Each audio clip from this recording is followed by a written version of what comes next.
Stefan Martinez. We got a lot to discuss on this Thursday edition of the Nick and Steph Show. We got Steve Cohen to discuss. He had his press conference the other day. I'm very excited about that. So Stefan is a baseball fan. Stefan's got some other news for you around the NBA and MLB rumors. A jam-packed Knicks corner later on. Some hockey. A lot of soccer today. And two major announcements at the end of today's show.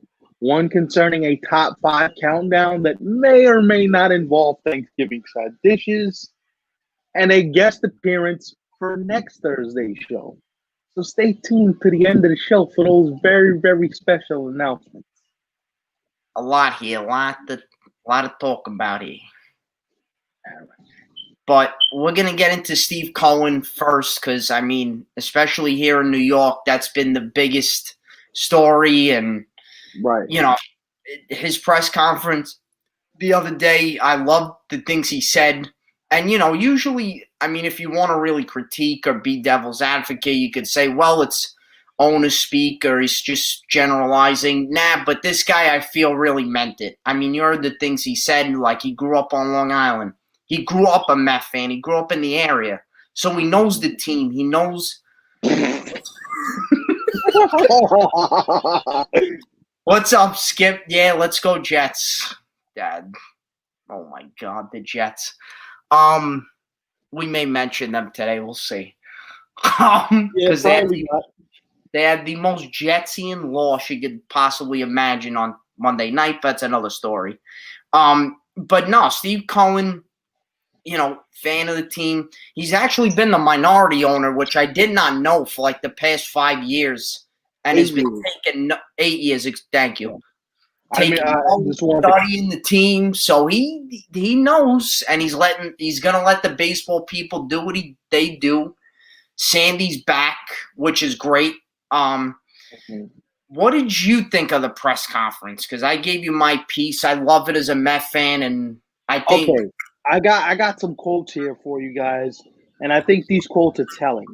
So I just want to go through these quotes real quick with you guys, and then first of all, let me start off by saying this is Big Dog's dream, and the reason why I say this is Big Dog's dream is because Big Dog has constantly lamented the fact that there aren't enough fans in sports. There aren't enough of that hardcore fan that loves the team, that's willing to buy the team, that's willing to invest his money to make a difference. And he knows his stuff. He knows his stuff. And this feels very different. This feels like a guy in Steve Cohen who is worth $14 billion who said, you know what, we're going to put our money into this and we're going to do it the right way. We're going to do it the old-fashioned way, if you will. We're going to get back to scouting. We're going to get back to developing players.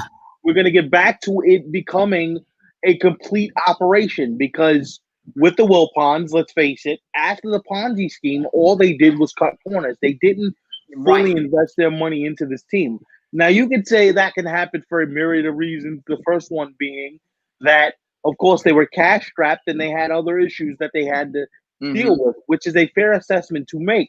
However, I think it's fair to point out, as Big Dog mentioned, thank you, Big Dog, he's been a minority owner for 8 years. He didn't get a feel for what real ownership is like, but he kind of saw the club from a distance and said, okay, I like this. Okay, I like that.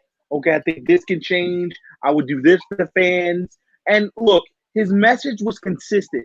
This is for the fans. This is not for me as an owner, because he does have Point72, which is his venture capital firm that he's making hand over fist money billions from. He's making, to quote the great Dr. Evil, cajillions. He got more money than he probably knows what to do with. To say that the Mets was a hobby buy, I think it's a little bit. I think now that you heard him speak, it doesn't feel like a hobby buy. It feels like something that belongs in his family that he wanted to fix. It's like the uncle that you're like, he's cool, but if he just doesn't do this, we'll be okay. Right. If we can get him to do that, will be okay. And Steve Cohen made me feel, as a baseball fan, not even a Met fan, but as a baseball fan, really good about the prospects of him owning the Mets, because it wasn't just, oh hey, I'm gonna own this team, or I'm gonna buy this, and this is gonna be something that I buy, and it's not gonna mean anything to me.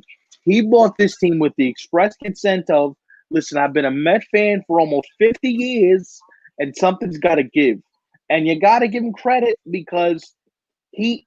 There are three things that I think we need to point out. Um, we need to point out the fact that he said, hey, I'm not here for nobody to invest on my dime. I want experience in him.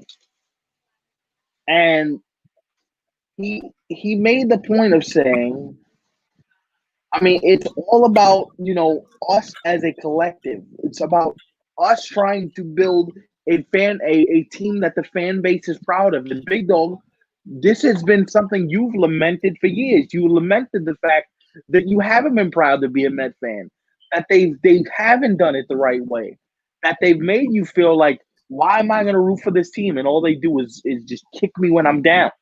And it felt like that for many years for Met fans, and this finally feels different. Would you agree with that or no? Yeah, absolutely. It's just, the way the team was run, the things they would do, the statements they'd come out with, and too, following the sport. I mean, it's just been ridiculous. Now, I mean, me personally, they didn't have a huge impact on it, but they made a little contribution, the Wilpons, to helping the Islanders get UBS Arena. So after that, they go with me in the very end.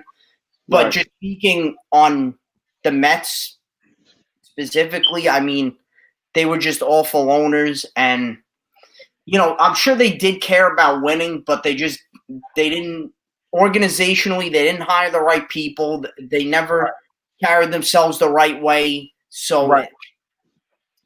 And even too, Don LaGreca, when Cohen first got hired, got approved, even to the stadium, like people weren't really happy with the way the stadium was designed, and all this other stuff, and even they had to beg like the Wilpons to even put the Mets Hall of Fame in there, because if you notice, Citi Field, of course, represents Ebbets Field, which, I mean, I have no problem with. And, they have, they commemorate the Dodgers a lot.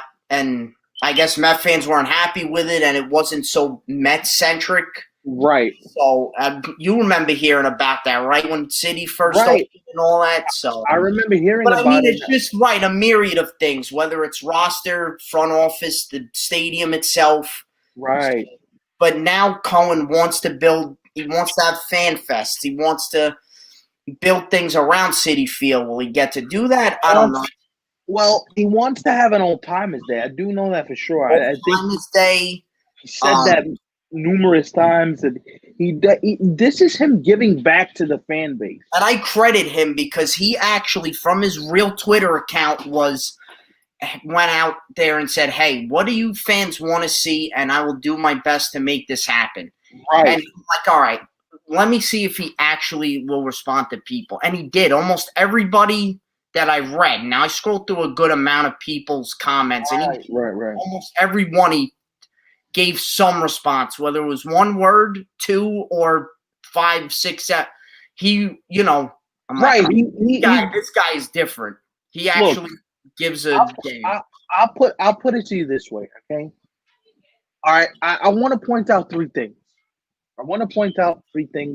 Big Dog, if you would allow me the time to point out those three things, I would be eternally grateful to you, my dear friend. First thing is, Steve Cohen, he's running this like he ran his venture capital business. He's going to let the people that know what they're doing do their jobs.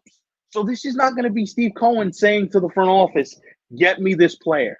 Steve Cohen already said this is going to be a collaborative effort. We're going to have conversations in which everyone is going to have a say. Now, will I have the final say because my checkbook has to be open for a lot of these things to occur? Yes. But I think the fair assessment that needs to be made is that Steve Cohen's already told you three major things that are going to happen here. Number one, they're going to get back to scouting players. They're going to get back to spending money in the analytical department. For the first time and possibly ever, the Mets are looking at a analytical department that's going to rival some of the teams like the Yankees, like the Dodgers, like the Nationals, like these powerhouse clubs. Yeah, crazy. Who are relying on this analytical stuff. Now, he did say this, and I think it's important to point this out. The analytics has to marry with the field, meaning you can have analytical people, you can have a front office that knows what they're doing, but you all Dougie. What's up, Doug? There's a good mixture, I feel like, of what Steve Cohen wants to do and what his vision is. And his vision right now feels very, very organic. Okay, we're gonna do this way because I think it can work out in the end. And the one thing that I took from this was he's always said this. We got some talented players, but we got some holes we gotta fill. Yes. And he's not afraid to spend his money. Now, is he going to spend like a drunken sailor? Nah. For all the Met fans that said, he's going to come in and he's going to spend this money. And look, I don't think he's going to go out and spend the money like crazy. I got some Dottie Evelina news that is interesting, by the way, that we'll get to a little later on. But I think that he has a very constructive plan for what he wants this team to be. And he's going to listen. And he said it. And I'm proud of him saying this because this feels like something I would have said as the owner. Listen, we got 3 to 5 years to win a chip. Oh, I'm not going to be happy. We got to go. And Big Doug, you hung around me long enough to know that I would say something like that. Yes. That would come out of my mouth. And I wouldn't feel bad saying it because this is what we're in it for. We're here to win. And look, I love the fact that he was open and honest. Listen, we have very good players. But if we have to use some of these players as trade bait to get better, me and Sandy will talk about that. Listen, as a Met fan, you should be on cloud 9. Nothing should ruin your parade. You're in the conversation for guys like Lindor. You're in the conversation for guys like Bauer, who had some interesting comments about pitching in New York. He said he thinks he could flourish pitching in New York, which I'm all for. I think baseball has to become more progressive with guys like Trevor Bauer, who are social media savvy, who want to express themselves. By the way, Dougie, that's a good idea, but Mike Piazza would never do it because he got his vineyard in Italy and he's happy. He's like, nah, I ain't leaving here. I'm gooch. But it's a good idea. You know who I would like as the hitting coach? I would like either Robin Ventura or Elgato Alfonso to be the head coach. Awesome. I think that'll work. But listen, as a Met fan, you got to feel good. You're in the conversation for all these good free agents, for all these guys who What's up, Rick? That's you know what? That's not a bad no. From a baseball perspective, that's not bad. Now, will he have to work his way back? Yeah, I'd rather have Robin Ventura because. Listen, John, you can't even do that because there's so many people on the Yankees that took steroids. You got to go over there with that. You got to go. Because I'm even a Yankee fan and I can't back you on that one. That's bad. That's bad. That's so bad. Jason Giambi, Andy Pettit, I can't do that. Don't do that. Roger Clemens, don't do that. Oh my God. I'd rather a former Met though. But honestly, I want the best minds in the game. Like I know everybody wants former Mets, and that's good, but I want the best minds in the game.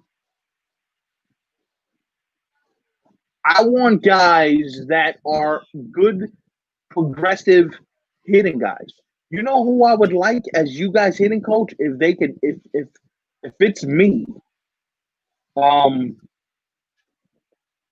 yeah, he did. He admitted it in a book. He admitted it in his book. Actually, he admitted it. There was actually a story in the New York Post a couple years ago that he admitted in his bio, his biography, that he did take steroids. He admitted it. Yes. But I can't believe that. Mikey boy? no, but he even admitted it. He didn't try to hide it. Yeah, he did. He admitted it. It's listen. It's a good day for Met fans. It's a good day for Met fans.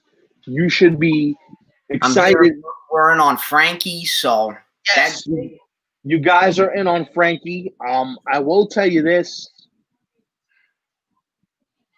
Oh yeah, no, yeah. There's plenty of guys, but you guys are in on Francisco Lindor. However, there was a development in the Francisco Lindor sweepstakes over the last maybe 48 hours.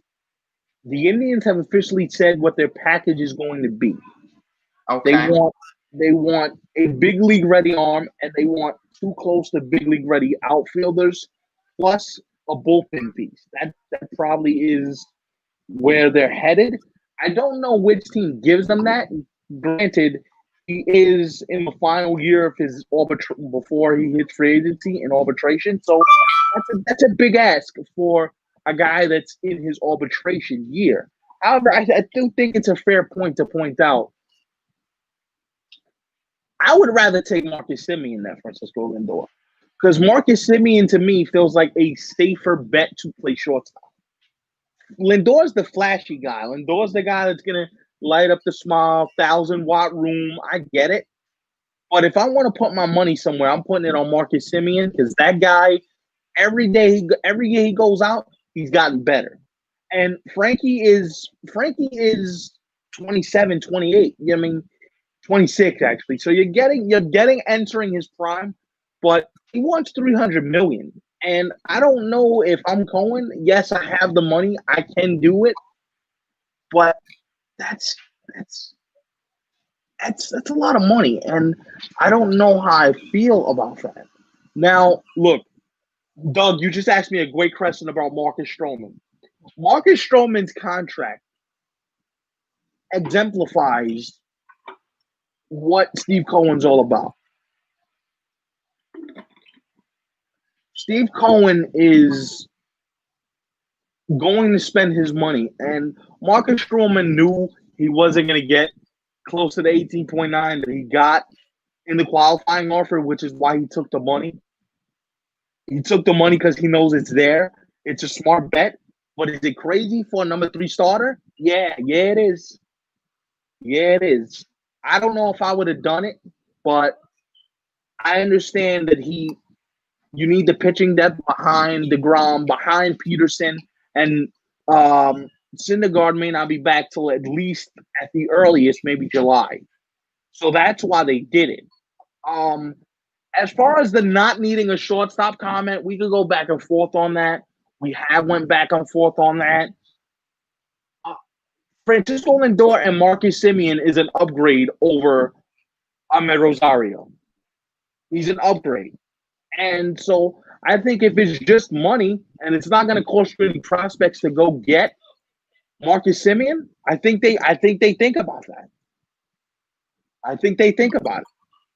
I think they think about, you got Ronnie Mauricio, but Mauricio's probably not going to play in the big leagues. You have Rosario. Trade Rosario while his value is at his highest. Now he's younger. He still has upside. I get it. But from the way Steve Cohen sounded, he's not going to want guys he wants guys that are ready to win soon. And so that's why I think in certain cases he goes for the proven commodity rather than waiting on a Rosario, because Rosario was still learning on an upside. Like there's still a bit of a curve there for me. So that's why I think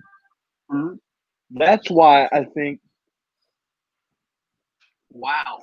No Ivy League basketball this year, men's or women's, due to coronavirus concerns. So the Ivy League officially said that we're not having a season. No, the Yankees are not even swimming in the JT Realmuto waters. They are actually You don't think they want to sweep him up before the Mets get him? Or if the Mets get him, I don't know. too much money. I don't see the Yankees swimming in that type of water. EJ going to TO? I think JT Realmuto's going to the Mets actually. I think he's going to be a Met, and I don't even think it's close because I think at the end of the day, if it's a money thing, Steve Cohen can blow anybody out the water for anyone that he wants. So if you're JT Realmuto and it's a money thing, and you want to go where the money is highest, I think he goes to the Mets. I think the Yankee situation is interesting because it came out today publicly that they are taking trade offers for Gary Sanchez. Now, that's a bit complicated. And here's why that's a bit complicated. Because there's no catcher on the like James McCann is one name that we keep hearing about. He's a catcher on the free agent market. He called for the White Sox a couple years ago. He called for Detroit. His market's going to be robust. I'm hearing at least 4 years at like 100 million like for him, which is like 20 million a year. I don't know if the Yankees do that. I think safe bet is they go with Higashioka. The Yankees were actually linked to Yadier Molina today. They reached out to Yadi's agent Wow. to gauge his interest about playing with the Yankees for a year. Now, I can't see Yadi leaving St. Louis. St. Louis is home. They love him. He's like a god. So Right. him leaving St. Louis just doesn't feel realistic to me. I think the Yankees go with Higashioka, and I think they sign maybe a journeyman catcher to get maybe Travis d'Arnaud is a guy they go after. Travis d'Arnaud is a free agent. So maybe Travis d'Arnaud, they give him a 2-year deal. He catches until they got this kid, Austin Wells, who they drafted out of Cal. Mm-hmm. Maybe until he's ready, maybe d'Arnaud could be the stopgap. But listen, the Mets are in on all the major names, which is a breath of fresh air. Look, I hear you, but I hear you. But around the sport, the feeling is, first of all, a third baseman is going to be way more expensive, and I don't think they do that. I don't think they trade for Nolan Arenado. They're not going anywhere near Justin Turner at 35. So their thinking is, let's get a more athletic, toolsy shortstop, which a lot of people, hey now, bless you. Thank you. A lot of people feel like these two guys are. Look, we can argue about how the roster's put together, but there's a reason why they keep kicking the tires on shortstops. They know something about these guys that we obviously don't. So whether it's fair or not to say they need a third baseman, that's fair, but they keep kicking the tires on shortstop. Met Killer, that guy. Yeah, he I don't think they want to do that either. They want experience at these two positions, especially third and shortstop. Especially with Stroman and DeGrom, these guys are sinker ball type of pitchers, which is why I think they go the route of trying to trade for Frankie. They go the route of trying to see where Marcus Simeon's market is. And look, you got to understand something. Not very many people are going to outbid the Mets. That's another thing. So the Mets are like, no, we got the money. Why wait? Like, you think if right now, I'm just going to put this out there. You think if Marcus Simeon's asking price was $20 million a year, Steve Cohen bats an eye, looks at that and goes, nah, I'm not doing it. I'm sure he thinks about it. Right. I think if Sandy comes to him and says, listen, these kids have tremendous upside, but this is a lot of waiting, especially at positions like third, like shortstop. Those are primary positions. Like, you see what the Yankees are doing going through with Gleyber. Like, the Yankees are even in on a shortstop because the Yankees don't even want to wait for Gleyber to see if he can play short. Short is a primary position. It's like a goalie. Teams don't want to wait for goalies. Either you got it or you don't. I'm not farting around waiting for you to figure it out. Big Dog, am I wrong? No, goalie's the most important position in hockey, so absolutely. You're not wrong there.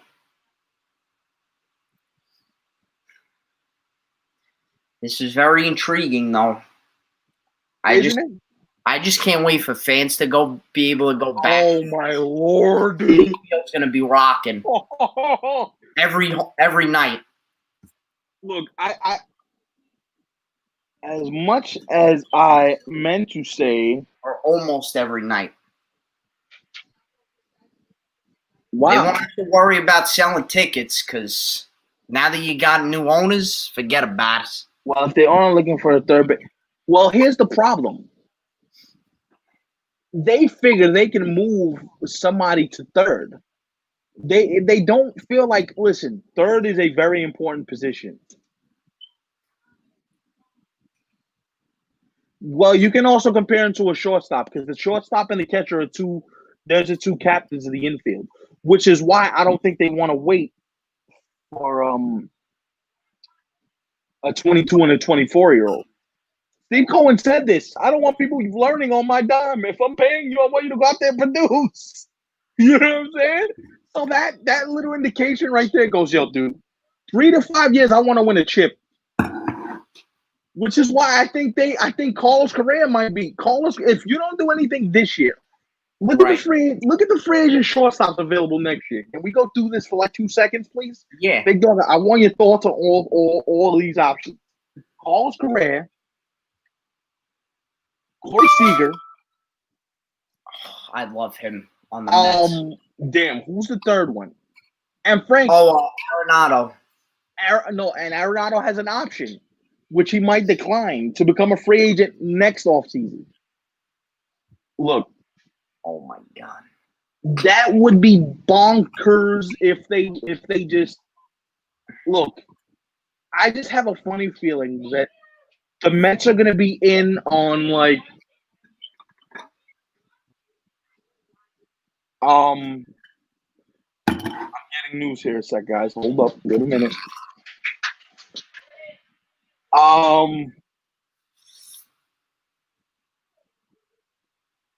I think the Mets, I don't think they're gonna wait around. That's my point.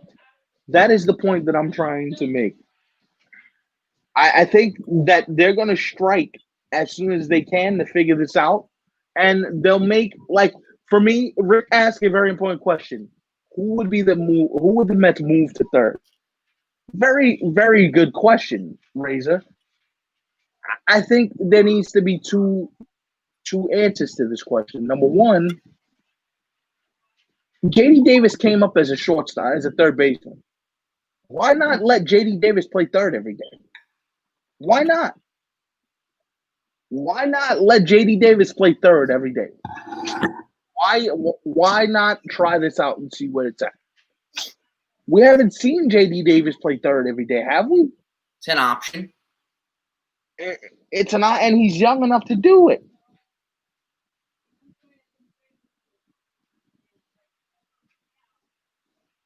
I would think about it.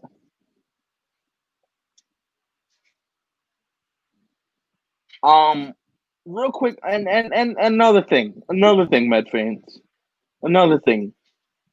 This guy is not gonna just turn around and say, "Oh, hey, Jose Abreu went." Yeah, I kind of figured that. He had a year. That guy had a year. Okay, a year. By the way, speaking of the White Sox, because that's where Jose Abreu is from. Jesus, how about the mess in Chicago right now with Tony La Russa and the DUIs and yeah, a little bit. Think you got the egg on the face for that hire? A little bit. JD Davis, but I'm saying, look, my point is, yeah, but I think the difference is JD Davis already showed you he can hit at the big league level. Okay? So I think they'll be willing to take the risk and say the third baseman doesn't have to be great if we're going to make the shortstop the high-end shortstop that we think he is. I get your point, Razor. I agree with you, but I'm just saying, I'm telling you what I've been told from people around the game, which is we're going big game hunting. If it means Frankie, if it means Simeon, somebody's wearing a Met uniform that is a big time shortstop. I got that feeling, and I could be wrong. I've been wrong before, but I have it on pretty good authority that they're gonna go for a shortstop.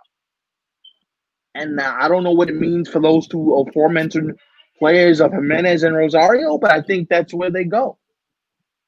Like I said, I could be wrong. Big Dog's excited though. His Mets are in the news for all the right reasons for the first time in maybe the last 25 years, so he's excited. The one thing I would have liked Cohen to say is we want to beat the Yankees every year. That'd be better than them. Well, I think the money's gonna show that. I don't think he has to say much. I think the money's gonna show how serious he is. I think that will be his statement. Like, no more getting outbid from the guys from the Bronx. Like, that's not happening anymore. That's going to be very enticing games to watch. And I'm telling you, it's already happening because both teams want the door. So the Yankees are like, okay. I just wish they were in the same division.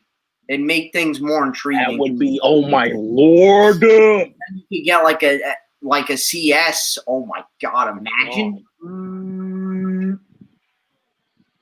Listen, with your billionaire owner, I don't want none of that smoke, man. No, we feel with like a championship series, Yankees, Mets. Oh my God.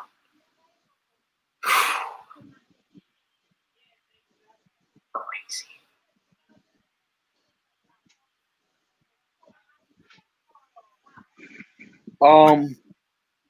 Interesting little tidbit that I think you'll find fascinating. One of the names that's being mentioned in this GM search is a name that I've mentioned for years now. And no, it's not the UFC or Jed Hoyer, big dog. Easy. But it is a guy that I think is somewhat fascinating, which I've always liked, which is Mike Chernoff for the Cleveland Indians. Now, to give you some perspective, Mike Chernoff is the same guy that helped draft Francisco Lindor. He's the same guy that helped draft Trevor Bauer. He's the same guy that helped draft Shane Bieber and yada, yada, yada, Jose Ramirez, yada, yada, yada. If Mike Chernoff becomes your general manager, I'm going to find the nearest exit, okay? And I'm going to hide in that exit until it's time to come outside again. Because, dear Lord, I don't want, nah. I'm out. Yeah, you shouldn't have to say it. It should be, okay, your pockets ain't as deep as mine no more. Like, you don't want none of this financial flex because we could, you know what I mean? Like, yeah, like, yeah. Well, you know. Yeah, exactly. Well, you know. I mean, I think that plays a factor too. And real final point on this Met thing, because I want to get to the NBA stuff and I want to get to some other stuff. I just feel like the Mets are in this really, really, really awesome space. And I like the fact that Sandy said, "Oh, I don't want to run it. I want to sit at the table, but I don't want to run it." I was like, "Yes, Sandy, you're speaking my language there. I want the old head in the room. I want the Godfather. I want the Don Dada going." Okay, I think we should do this. You know who Sandy Alderson is? Sandy Alderson is like the consigliere in The Godfather.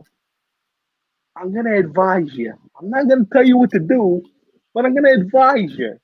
I've been in your shoes. I know how this works. Listen to me. Okay? I've been here before. I can see him with the hair. I've been here before. Okay? I know what I'm doing there. Huh? All right? So I think that is key. And listen, just wait. Big Dog already knows. I've been tweeting like crazy already. This has been a crazy off season for me. and we're nowhere near the end of it. Mike Hill was the first guy to be officially interviewed for your general manager's position, which I'm in favor of. I'm intrigued by. Hopefully, they do something with that, and we'll see where the Mets go. Anyway, Big Dog, real quick on it like this. This is real quick. This is the fly by night part of the show. Well, I got Titans winning tonight. Just one thing in the soccer. I'm leaving. you're leaving. Yeah. Where you going? Oh, you're going home, man. Mm-hmm. Well, I'm not talking soccer to the end of the show, there, buddy. Okay. All right. What soccer points do you have? Okay, the only soccer point, since I'm leaving like my dad's outside. The only thing, if you don't like Napoli, the other team's garbage. Garbage. You hear this guy? Man. You hear That's it? You hear it? Napoli's the best. Oh, he said Napoli's the best. Napoli die. Baba Boopy. Yeah, kid's funny. By the way, happy birthday to my nephew tomorrow. He's gonna be 9 years old. Happy birthday. Damn, we're getting old, kid. A lot of birthdays this week. Yeah, yours. You old man River. Anyway, thoughts on the Russell Westbrook thing. If I'm the Knicks, I don't do it. I run away. I don't know. A lot of Knick fans want him, man. No. For dear life, don't do this. But you know he ain't gonna come. Come on. No, they're gonna trade for him, and they're gonna give up their kids, the kids' future kids, and everything else. That a ball girl, a stake of Madison Square Garden, and half a Jim Dolan's parking spot. Yeah, don't do this. Don't, please. For the love of all Knicks fans with some common sense, if you trade for Russell Westbrook, this is going to be a literal dumpster fire. Dumpster fire. Oh, God, no. Don't do this. Danny boy! You're getting birthday wishes, Danny boy. I Bats. just wish you happy birthday. Rick is wishing you happy birthday. Thank you. Happy birthday. I'm turning 9. You old. Damn, I'm Getting old there. He's turning 9. I'm getting old. Oh, my God. Yeah. You were just like 3 last week. What happened? Oh, God. Are I'm those getting old. all the fans for texting? Yeah, they're writing in. Can you get off my back? I'm old. Only 2 people? Happy birthday!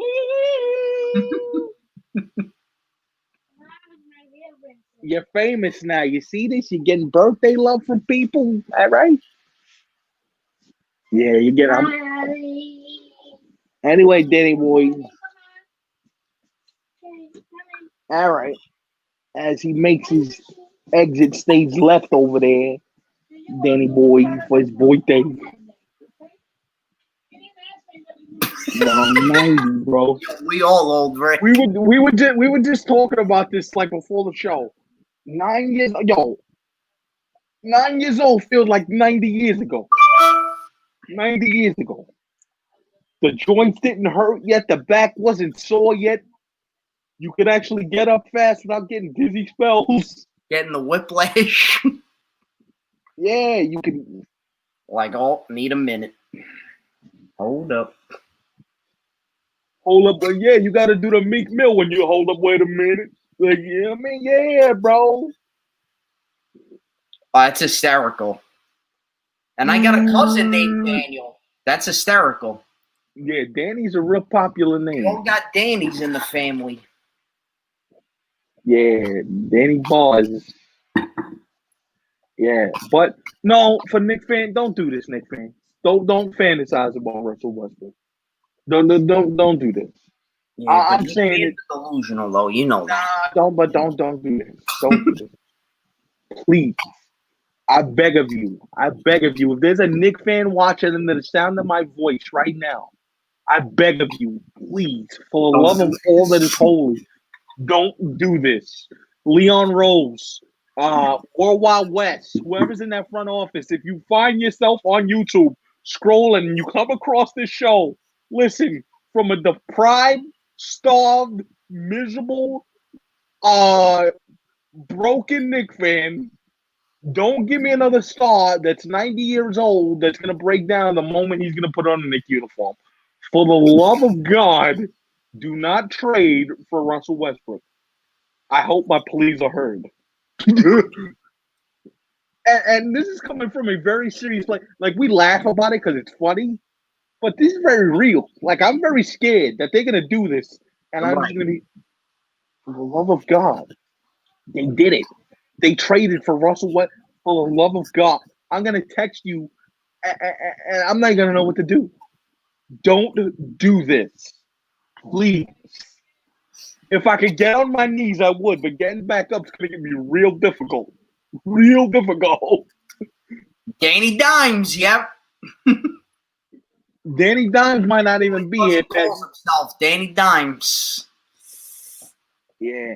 Well, the Giants, Danny Dimes, may be dropping dimes somewhere else because he ain't going to be in New York. Apparently, I don't know, man. Jets and Giants may be getting new QBs next year. Sam might be out. Danny Dimes might be out to die. Which is a joke. Nick fans need a hammer and nail and 10 Xanax. You got any? Bring him here. Dear Lord, man. Don't do this. Don't do this, Nick fans. But some of the teams on this list are interesting. The Hawks, the Hornets, the Lakers, the Clippers. Imagine him in LA. Oh, my God. Oh, he's originally from LA, so that makes sense. Yeah. But I think if LeBron saw Westbrook, LeBron be like, you brought me this fool. Like, you brought me him? You brought me that? That? LeBron will curse out like a management if Russell Westbrook is wearing like a uniform. He'll be tight. Oh, man. And Russell Westbrook is a good player. He's just not – I don't see him as a winner. Like, I just don't see that. So, I've got the hammer and the nails. I can call someone for the Bills.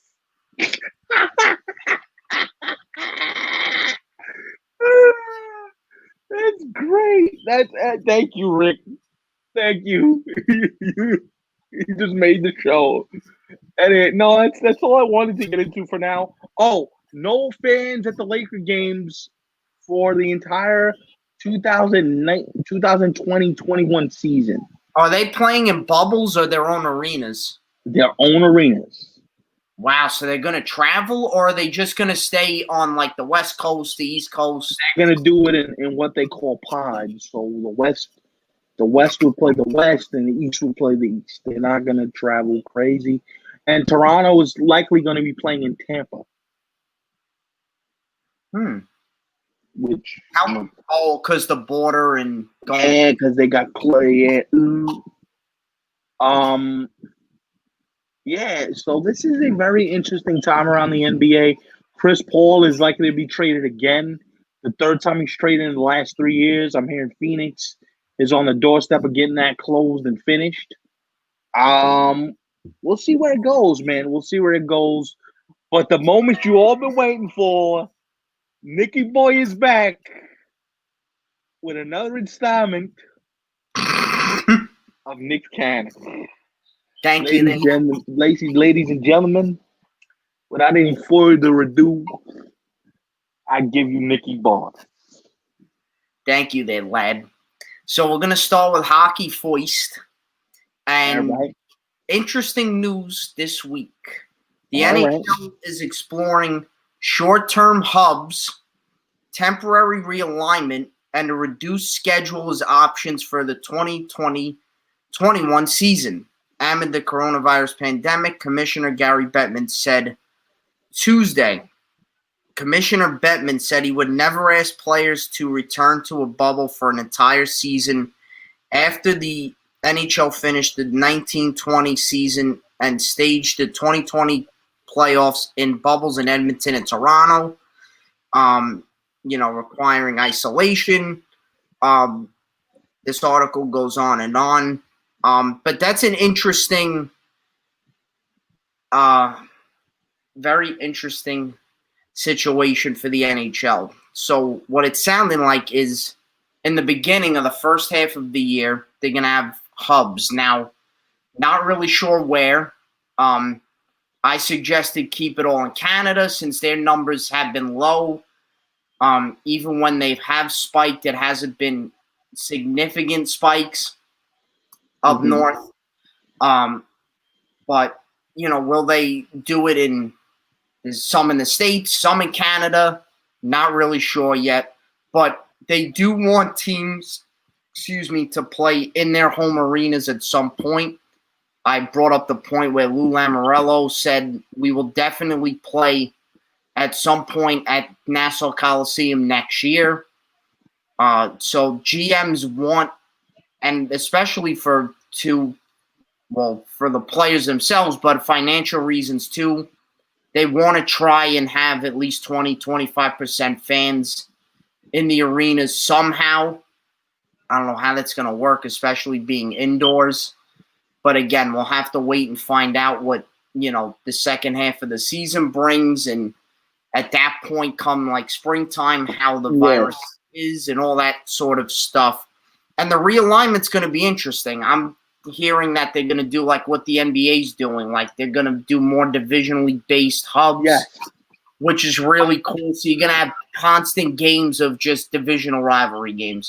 I'm going to cut in and say this. I'm going to cut in and say this because I had reported this. What was it? Tuesday night? Yeah. When I reported that they're going to have idea pods, they're going to do in division, they're going to do a lot of that. But they also they've discussed bubble scenarios, but they don't think like a bubble thing is feasible. These players, they don't want that for a full season.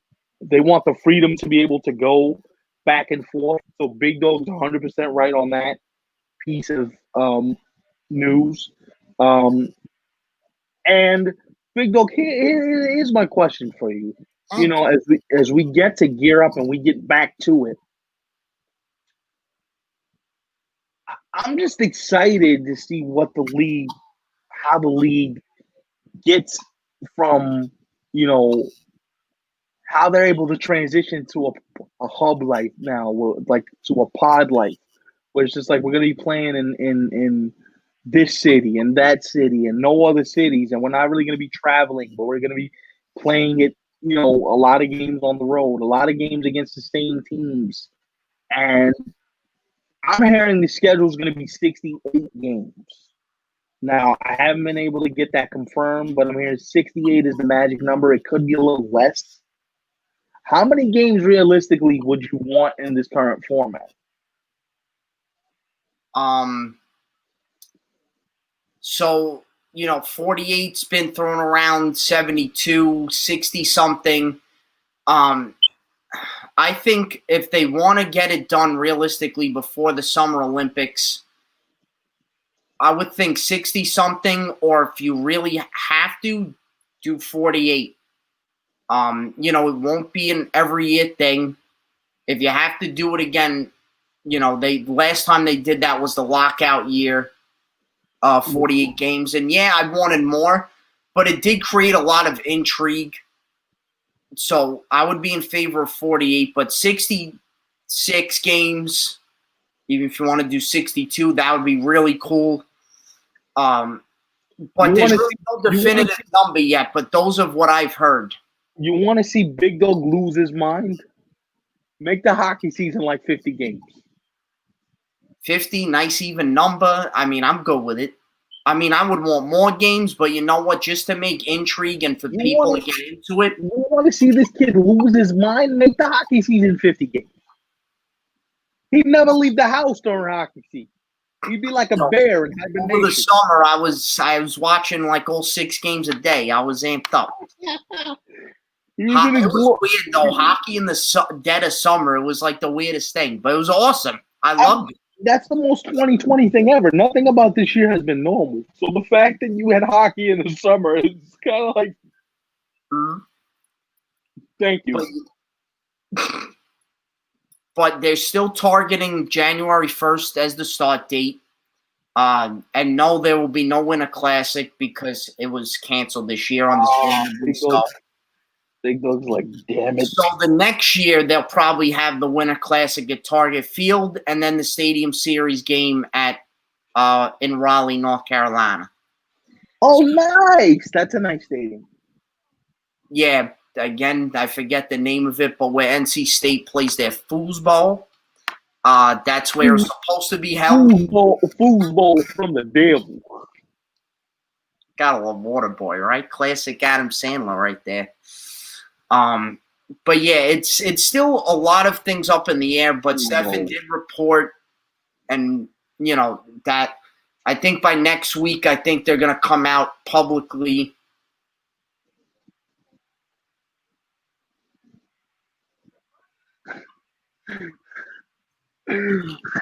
Yeah. Anyway, go ahead, Big Dog. No, Thank it's you a lot up in the honey. I air. appreciate it. What's that? Go ahead. What were you saying? Oh, what I reported. Yes, that they're going to come out publicly. Gary Bettman's going to have a news conference at some point, right, within the next week or two, and you know, discuss the plans. Will it be like definitive? I'm not sure, but I mean, nobody knows. We're all reporting in the dark here.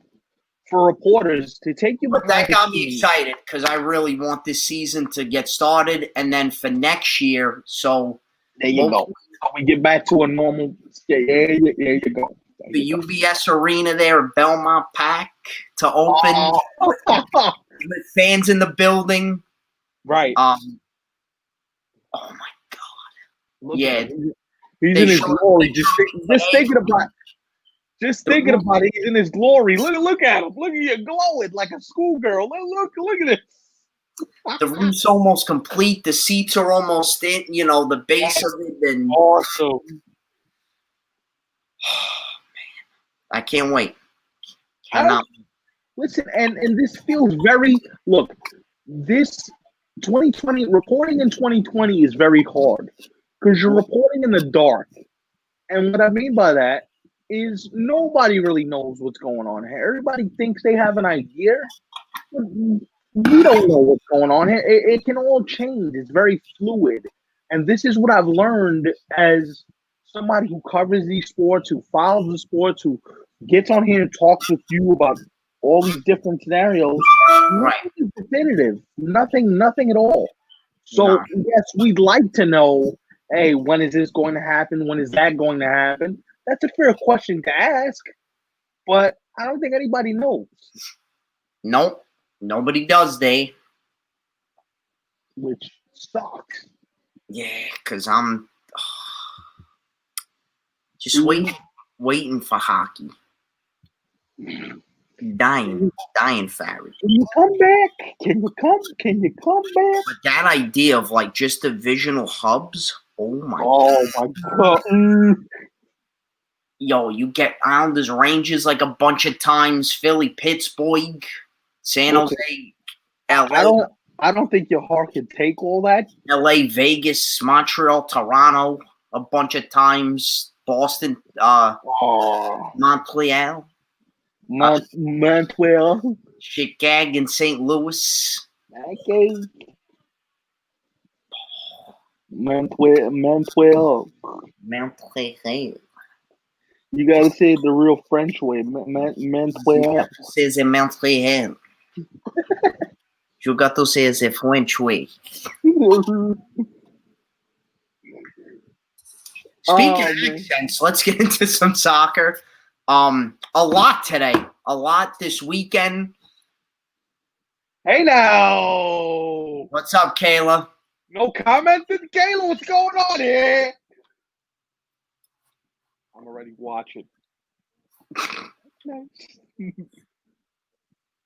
Kayla, big win for Tottenham, right? Sunday. Big win. Your boys have been on the win streak there. A little bit. Second in the table. 1 point behind Leicester City, so we'll get there. Huge wins for Spurs, Chelsea, and Leicester at the weekend. Yeah, Leicester at the top with 18 points, Tottenham with 17 points, and Chelsea in fifth with 15. At only 8 games played, but the table is, I mean, at the top of the standings, it's very, very, very close. So the Premier League so far has been great. I really do miss the fan aspect, though. Like, they do try and pump in the noise, which is cool. Right. When you get that, huge win at the end, I gotta do it. Yitch.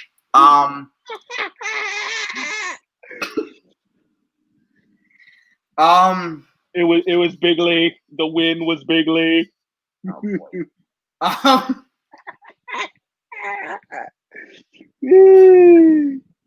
But anyway, big win. Harry Kane, as they say. They sometimes don't even pronounce the H. They say Harry, not Harry. Harry Kane. Oh, he said that was a flick. You heard him? Reaching that Tottenham goal scoring record, which would be absolutely brilliant. He said that was some sauce. But I mean, in the Europa League, he's been huge. In the Premier League, he's been performing at a top level, right, and very underrated worldwide. Of course, everyone talks Ronaldo, Messi, and that's all gooch. But Harry Kane should get discussed as one of the best strikers in world football. I mean, come on now. You gotta be bloody kidding me. Another story. So Spurs, that big 1-0 win. Chelsea with a 4-1 win. Leicester with a big win. That score was also 1-0. Manchester City and Liverpool 1-1. So a lot going on there in the Premier League. Also, Man United chief who runs football operations, Ed Woodward, says he absolutely, backs up manager Ole Gunnar Solskjaer, even though they are in 14th place in the table. Well, as we like to say on this show, well, damn.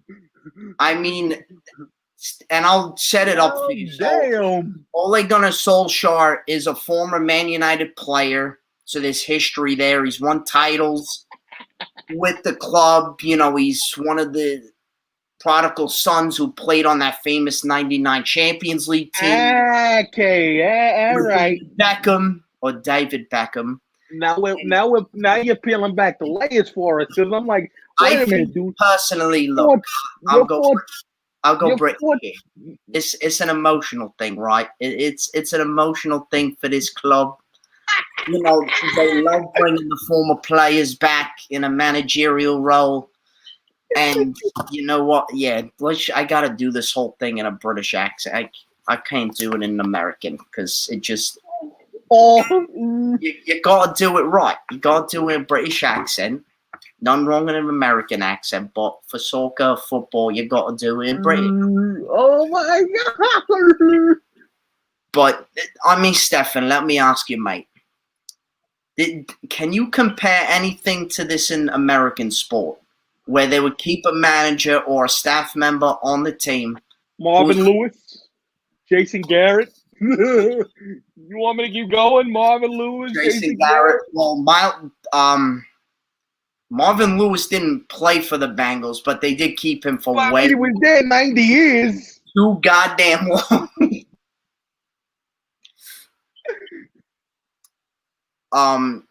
Another big news, not good news. What? For Liverpool, defender Joe Gomez. Wait. We got to do what she said. What? Speaking of the shirt, Stun the Competition, available right now at mefirst.com and mefirst on Instagram. Go get you one. Stun the Competition. And that's the bottom line. All right, go ahead. Go. Liverpool defender Joe Gomez is facing a long-term layoff that will see him miss the majority of this season after undergoing surgery to repair a damaged knee tendon. and they're already missing arguably their best player and best defender, Virgil van Dijk, the Dutchman. Not good for Liverpool. Two of their top defensemen. They're third in the table. They're tied with Tottenham, 1 point behind first place, but two massive losses for Liverpool on the roster. But Jurgen Klopp's gonna have them ready to go. They'll be all right. Christian Pulisic day to day did not. They'll be all right. Did not play today in the Wales USA friendly match. So a lot going on in the Premier League, but this week was International Week. So friendlies, UEFA Euro qualifying. You had Nations League games this weekend. So let's go through the friendly scores now. Greece and Cyprus. Greece 2-1 win over Cyprus. Albania 2-1 over Kosovo. Montenegro and Kazakhstan's nil, both 0-0. I had to do the Borat accent when I talk about Kazakhstan's yes.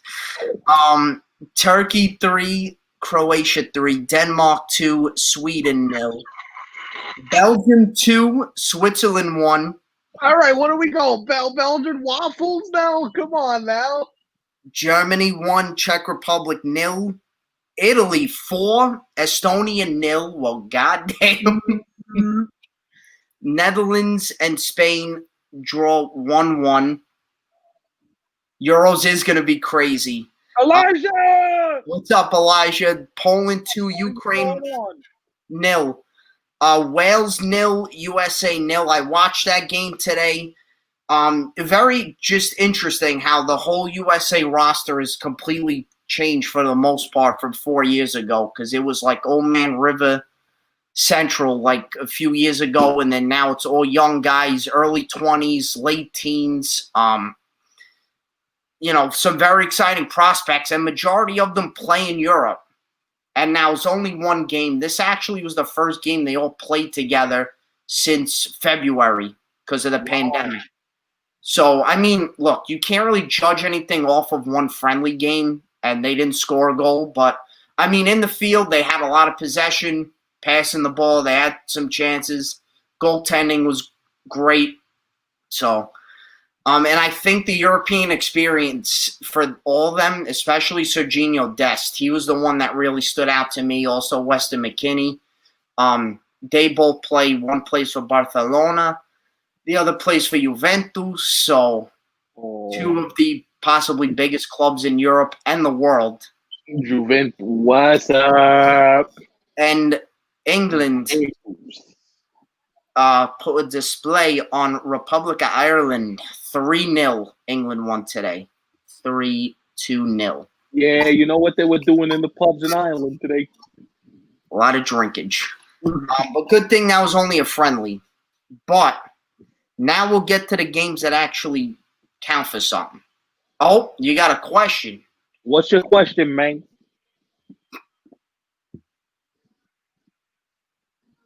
That's okay, man. That's okay. As the great Scarface once said, that's okay, man. You got a question from me? You got a question from me, man? Okay, man.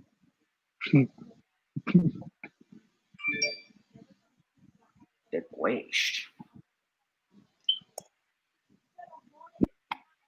That's okay. That's what she said, man. She said, I got a question for you. I'm dying to know what his question is so I can give him the answer. I'm kind of intrigued, Dave. Does it have to do with Trevor Bauer and the Yankees? Probably.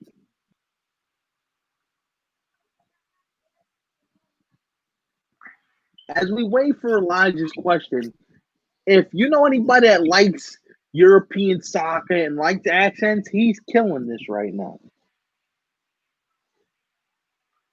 Wow. Trade Glabes? Could that happen? Would you do that for Frankie? Can it happen? Yes. Will it happen? You're not sure? Because here's what I'll tell you, Elijah. Thank you for the question. I don't think Brian Cashman wants to spend on prospect capital. Now, Frankie's a great player, but as I mentioned early in the show, if you were, if you weren't here, I'll go through it again quickly because I don't want to interrupt Big Dog. But there are shortstops on the free agent market next year, so I don't really know if Cashman says let's mortgage the future for a guy I'm going to have to give $300 million to and give the Indians prospects. So I don't think the Yankees do that. No.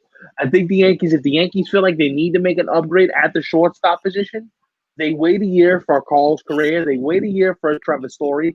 They wait a year for who's the other guy? For Carlos Correa. And then they go to work. I don't think they do that necessarily and give up prospects for a guy that they can sign as a free agent next year, and all it's going to take is money. Now, I know it's easy for us to say all it is money, but in all actuality, prospect capital right now is really big.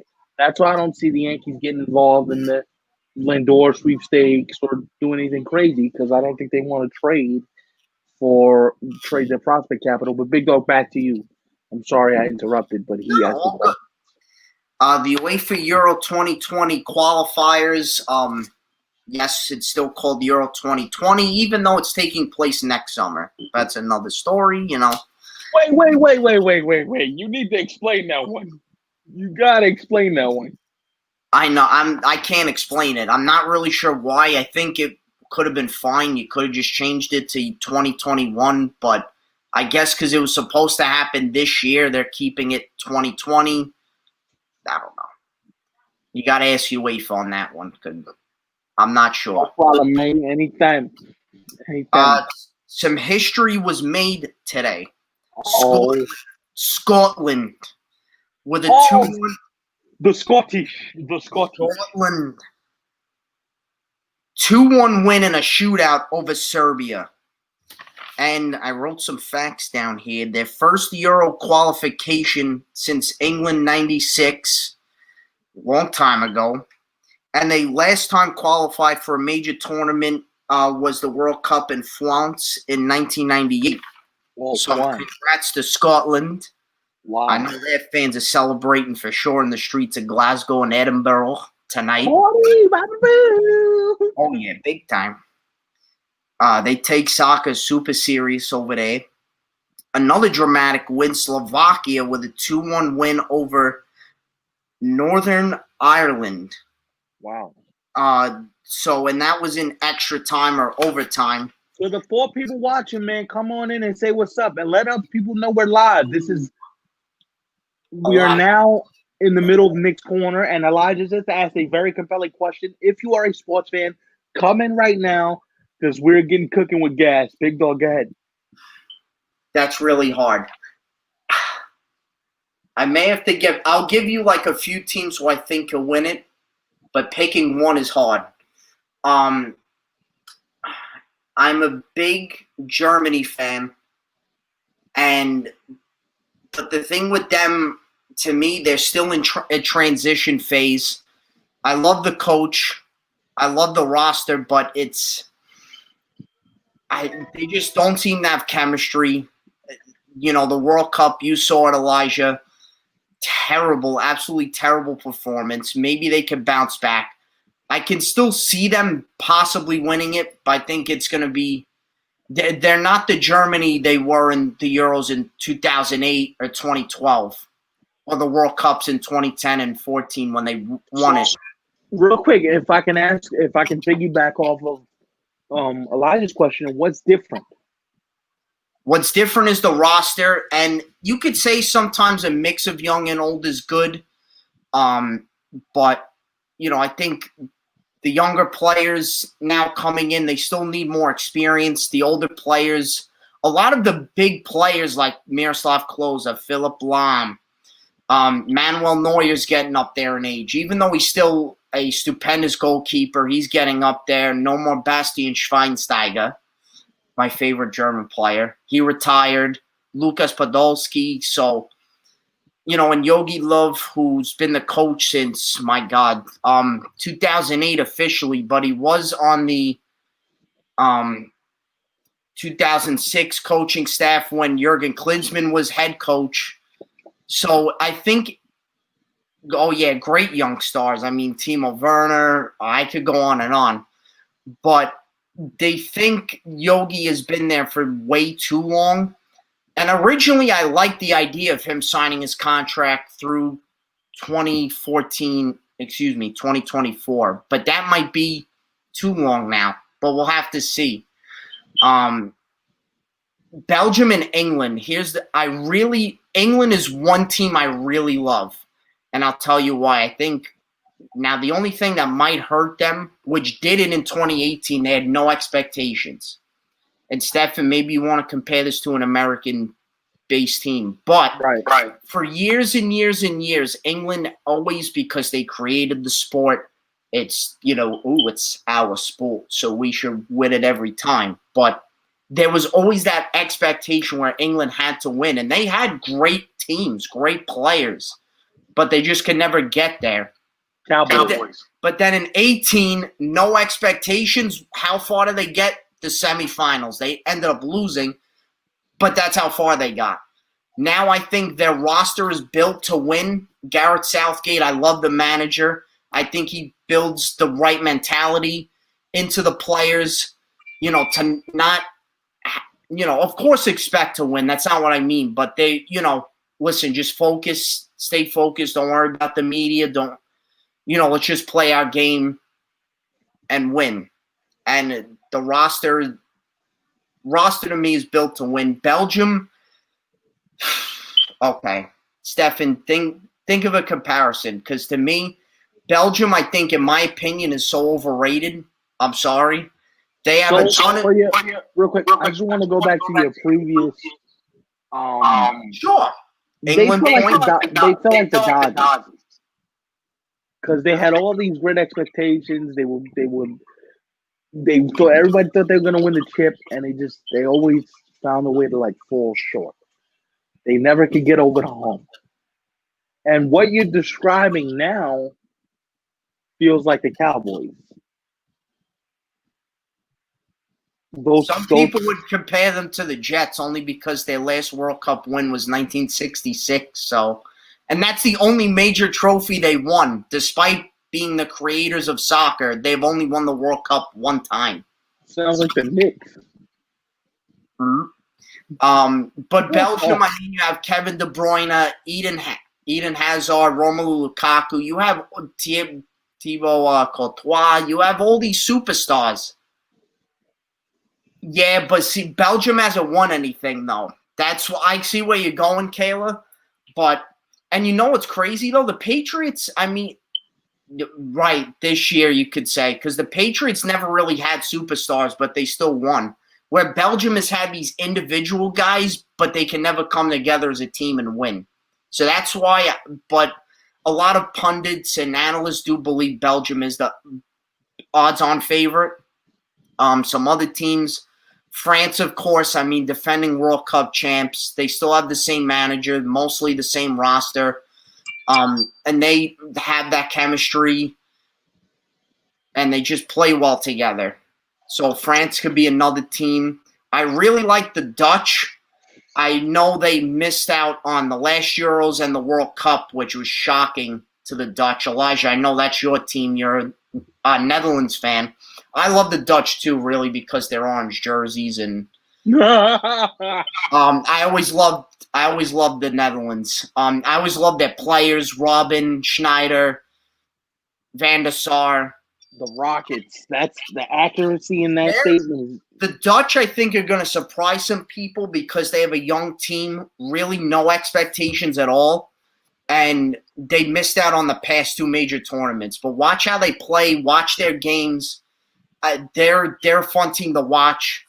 The Italians, they could surprise some people too. They can win.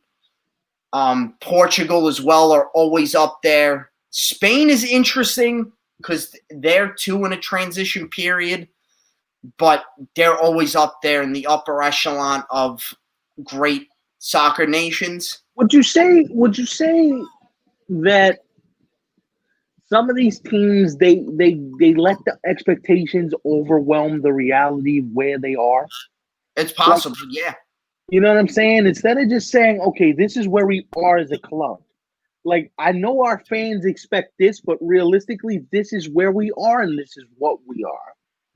But I'm super excited because the Euro, but without Van Dijk, that is going to be huge. That is a big loss. But I don't know if they can win it, but I think they can make a nice run and I think surprise some people. But the one group though that's insane is Germany, France, and Portugal in one group. Because one of them ain't going to make it out, although actually all three could, the way the tournament is set up now. But those are going to be fun games. I mean, super exciting. Like the Euros, yeah, like he's the glue for Liverpool, right? I mean, Virgil really helped that team last year win the Champions League and this season win the Premier League, despite the whole, crazy season that was. They won the Club World Cup with him. And the Dutch, too. He's the captain, right, Elijah? I believe he's the captain also of the Dutch national team. So he's a key player. So, and also, too, they have a new coach now who actually used to coach Frank de Boer, who was the coach. He was on the staff, I believe, a while back of the Netherlands.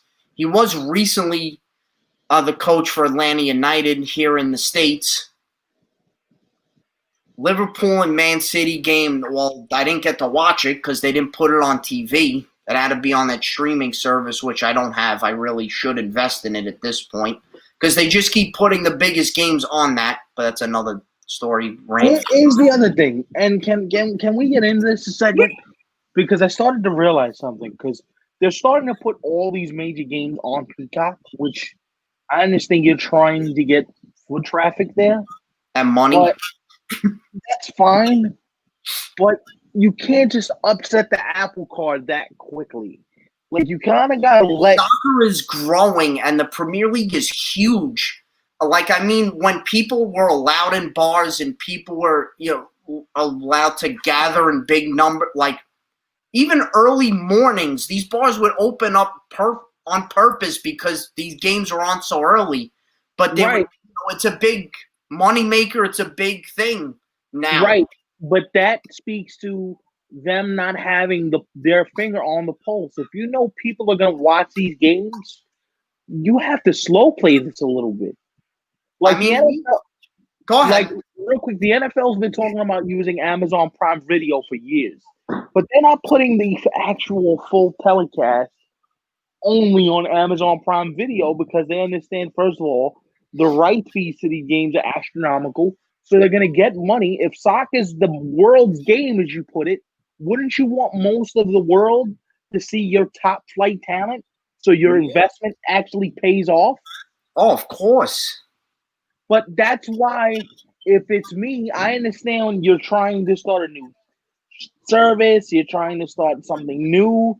You eventually, you're gonna lose people to the sport who don't want to pay for Peacock, who don't want to invest in it just for that one thing. When you can honestly, you could put exclusive things on Peacock, like interviews and in-depth, like microphones on the guys and play certain angles that you wouldn't get on the regular pro. You can do that if you want the extra feel, but to put the entire game on Peacock when avid soccer fans like yourself want to watch these games, that's a bit crazy to me. Yeah, I don't know how to feel about that. To be the team, but just as a neutral to watch Liverpool, Man City. I mean, a growing. These two teams have been the best two teams for the past few years in the league. So it's must-see TV if you're a Premier League fan. It's only $5. I have so many already. Streaming, sir, yeah. But I got to invest in it because sometimes Spurs play on there too. So. Yeah, if your boys are playing on there, you got to invest in it. Yeah, and I know. They want to empty out. Yeah. but it's growing so much though. I mean, the Premier League especially is insane, especially in big cities. I feel like New York, LA, Chicago, Seattle's a big soccer hub. LA, which I mentioned, but yeah. And even Toronto too, cities in Canada love soccer. So they gotta stop putting these big, huge games on Peacock and have them on NBC, NBCSN. I mean, really NBC. I mean, if you want the full attention of the American audience to be on these games. But yeah, I'm super pumped for the Euros. The Euros to me are just as good as the World Cup, maybe even better. In a sense, like, I mean, you got Italy, Germany, England, Belgium, the Netherlands, Portugal, Spain,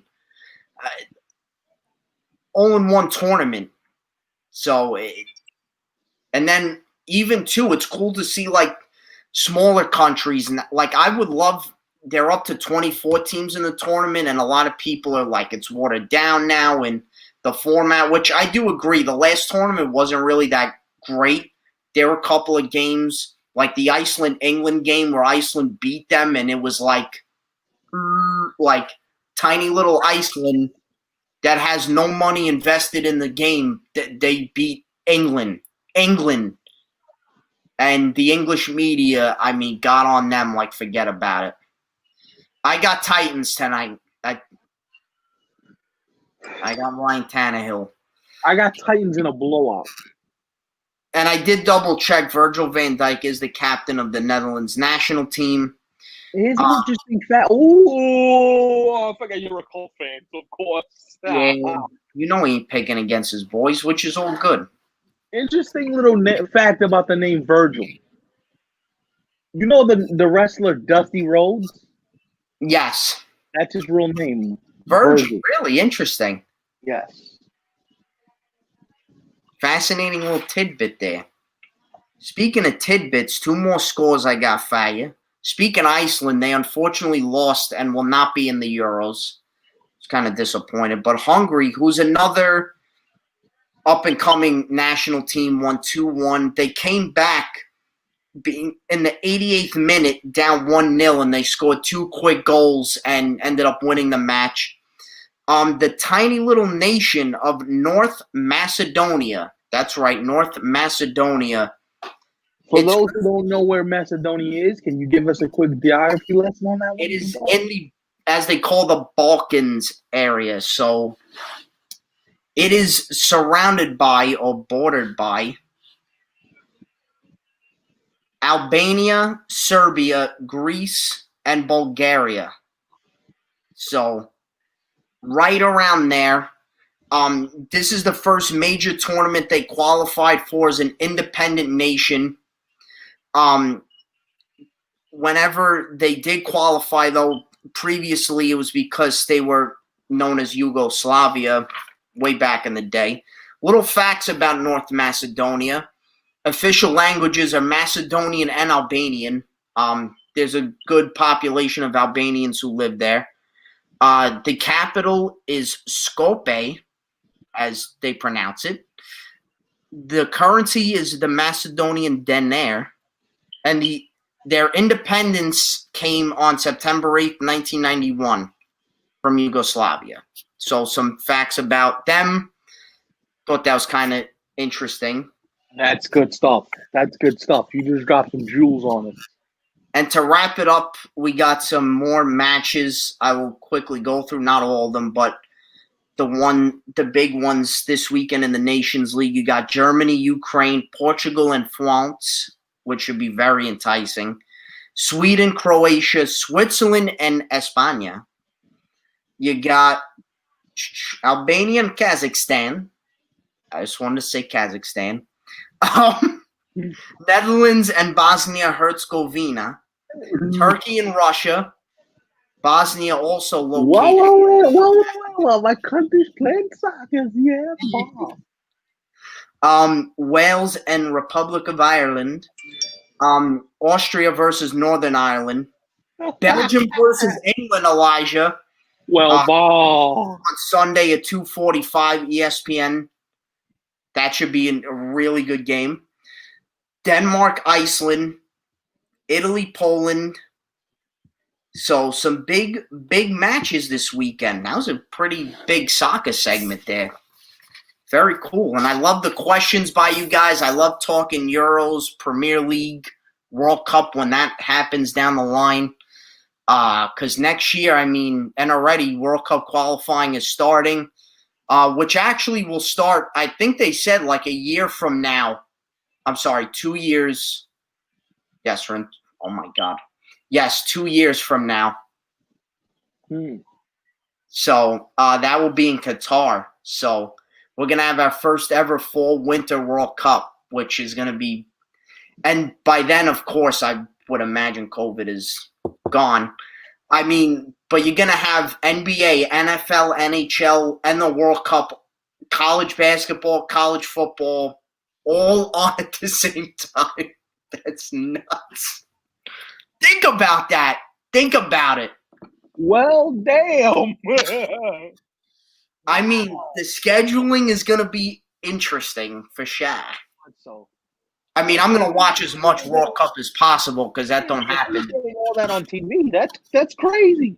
Well, now Fox has the rights to the World Cup, so that's going to be. Well, and most of the games are going to be in the daytime, so that's going to be. Yeah. For Thursday night football and Sunday football, afternoon football, that's going to be. World Cup, I would think would. Here. They're gonna put it on FS1. There's no way they're bumping the NFL package off the main feed. No, I would for the World Cup, but I know they're not going to do that. But that's going to be right for broadcasting, right? That's going to be. Oh. I wonder how much Fox paid for that. La Liga is crazy too. I love the Premier League, and I know it. It is like the best league. But it's the most competitive, I feel like, where La Liga, it's always Barcelona and Real Madrid every year. Juve, I have to say the Italian league is pretty competitive, although Juve seems to just end up winning it every year. And the Bundesliga, Bayern Munich wins it in like December. By Christmas time, it's a wrap. So, you get entertaining matches and stuff. Like, it's fun to watch, but, you already know who's going to win. Right. So, but, yeah, oh, my God. Because college football's on Fox. Football, NFL's on Fox. Oh, my. Now, baseball will be over by then, so the World Series won't interfere. But is college basketball on Fox, too, or no? Big Ten, yeah. Well, damn. That's going to be SmackDown's probably going to – well, you said most of the games are going to be during the day. Yeah, because of the time difference in Qatar, which let me see how many hours more geography here. They are ahead of us.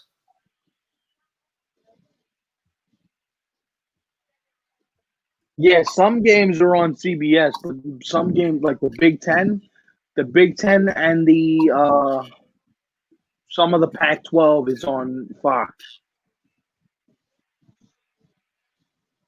Yeah, sometimes.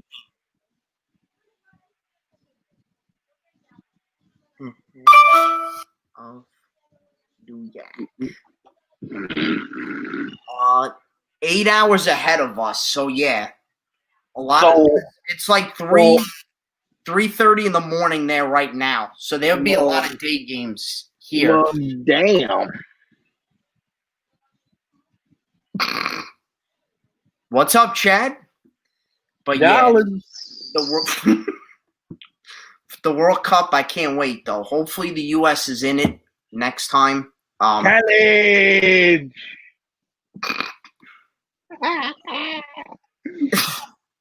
If not, though, I'll find a way to watch World Cup. Who we kidding? You're a mental case, this guy. I'll be flipping between that and hockey and then football. I mean, the Jets will probably still suck by then, but I'll watch whatever other football is on. Adam Gase probably still be the head coach. Yeah, I wouldn't be shocked. Oh, big dog. I find that funny. Nothing. I don't got nothing else. Yeah, it is kind of funny though, in a sad way, but it's funny. They almost pulled off the miracle upset the other night, but then again, they're the Jets, and they came back to reality. Yes, the U.S. has to step it up soccer-wise because that last qualifying campaign was an atrocious. It was terrible. I mean, they didn't even try. They didn't even look competent. I mean, but it's the Jets, so. Listen, the way they're making Gase sound, he sounds like he's the Grand Poobah, so. Yeah, just. I wouldn't doubt it. Jets fans, just prepare yourselves. And Steph, I was on the phone with this guy, and he's like, France was cleaning. Yeah, France is good. France is one of the best. Well, they are the reigning world champs, so they're the best in the world right now. But we'll see what happens. Anyway, you were on the phone with me. Go ahead, finish the story up. Right. And you're like, Stefan's like, come on, turn it on. Turn it on. I'm like, no, the Jets do not deserve my viewership. They're going to blow this game. Why? They're going to blow. Nah, you don't know that. All right. Wait. I did not turn the game on once. I was keeping track towards the end with like 5 minutes left on my phone. And all right. Oh, they scored. All right. Here we go. Patriots go down the field again. What happens then? Flacco pick. Patriots come back. And who to kick the winning field goal? The former Jet Nick Folk. At MetLife Stadium. I mean, could it get any more poetic in a terrible way for Jet fans than that? You lose to the Patriots again on Monday Night Football, which, again, why the Jets are on Monday Night Football. Pick the Monday. Especially against New England. Whatever. I can't explain it. Yeah, a lot of people had the Jets. There's no way. I could not pick the Jets. There's no way. I knew they were going to blow it.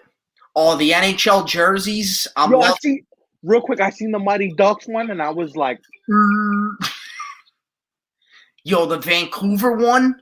wow. Oh, my God. It was close, but, you know, the Jets are the Jets. And the Mighty Ducks jerseys. I'm like, wow. The Kings ones are going to have the purple and gold, like Laker colors.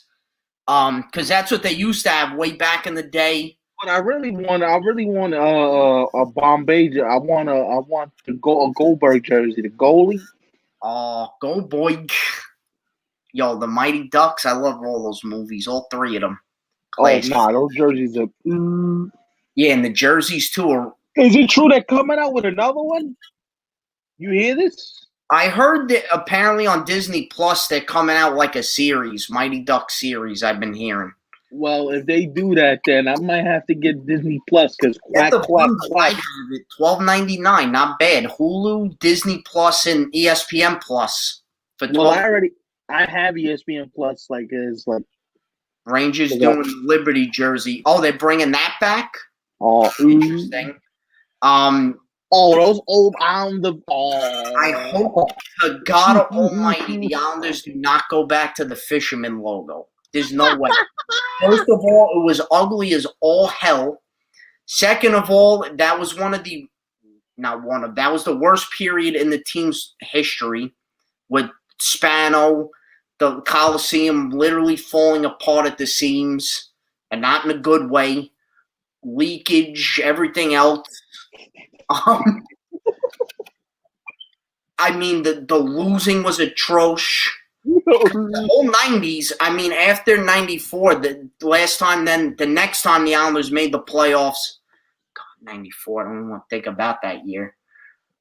Try and blank it out of my mind.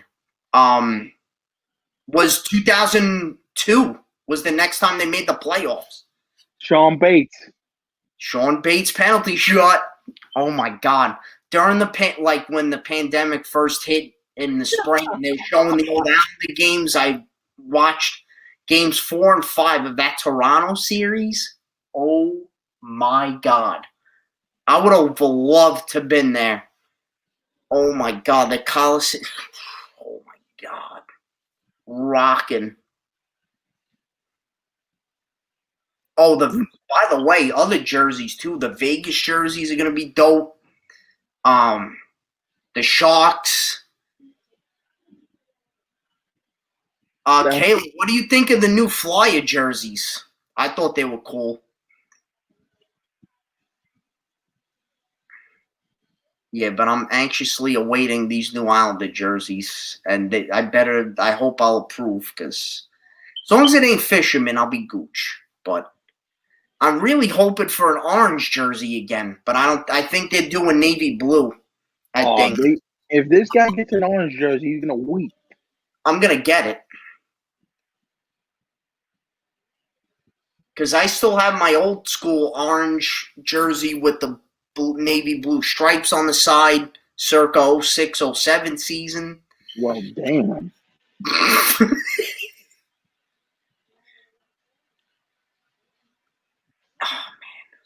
Yo, could hockey come back already? Because she said she didn't see. I saw the Sixers. How are the Sixers? Because I know you hate the Knick ones. The same is cool, but I know you don't like the colors. The Knick jerseys are hard. Just do orange. Orange works. Thank you. Give me an orange, all orange Knick jersey. It's different, right? I mean, I know they have an alternate, right? Orange, but not like a retro orange. I'm talking about like all orange. That'd be dope.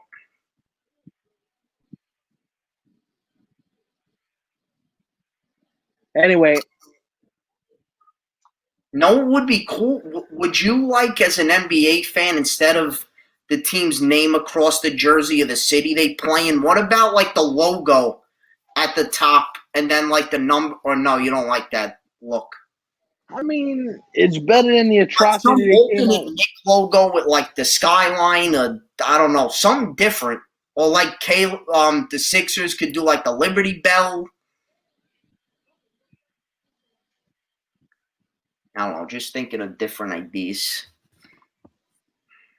See, now if the Sonics were still in the league, could do the Space Needle, and that could have been a cool, Lakers or the Clippers do something with palm trees, Hollywood. I don't know. I'm just saying. Like a Hollywood Walk of Fame jersey? Yeah, something iconic LA. What, like the Wizards could do like the Capitol building or something DC related. Right. Sounds like a good idea. The Celtics could have the Shamrock. By the way, speaking of the Celtics, longtime Celtic legend Tommy Hines had passed this week at the age of 86. He was with the Celtics for 50 plus years. So I thought the prayers are with the Hines family. Yeah. That guy's a Celtic legend. He used to do Celtic games and all that stuff.